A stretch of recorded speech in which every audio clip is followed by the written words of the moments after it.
কুরবানির গোশত দীর্ঘদিন ফ্রিজে জমা করে রাখলে গুনাহ হবে কিনা। আরেকজন প্রশ্ন করেছেন, কুরবানির গোশত কয় ভাগ করতে হবে।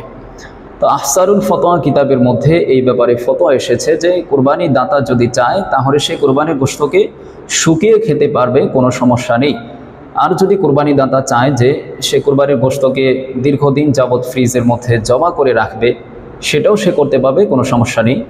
এই ব্যাপারে ইসলাম কোনো নিষেধাজ্ঞা জারি করেননি। তবে হ্যাঁ, কুরবানির গোশতকে দীর্ঘদিন ফ্রিজের মধ্যে জমা করে রাখলে কোরবানির গোশতের যে তরতাজা একটি স্বাদ রয়েছে সেই স্বাদটি কিন্তু আর পাওয়া যায় না। আরেকজন প্রশ্ন করেছেন, কোরবানির গোশতকে কয় ভাগ করতে হবে। এর উত্তর হচ্ছে, কোরবানি দাতার জন্য উত্তম হলো কোরবানির গোশতকে 3টি ভাগ করা, তবে আবশ্যক নয়। বিষয়টি এমন নয় যে কোরবানির গোশতকে কোরবানি দাতার জন্য 3টি ভাগই করতে হবে আর না হয় তার গুনাহ হবে, বিষয়টি এমন নয়।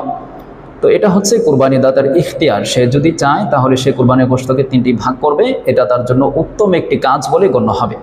এক ভাগ নিজের জন্য রাখবে, আরেক ভাগ আত্মীয় স্বজনদের দিবে, আরেক ভাগ সমাজের অসহায় অভাবী মানুষের মধ্যে বন্টন করে দিবে।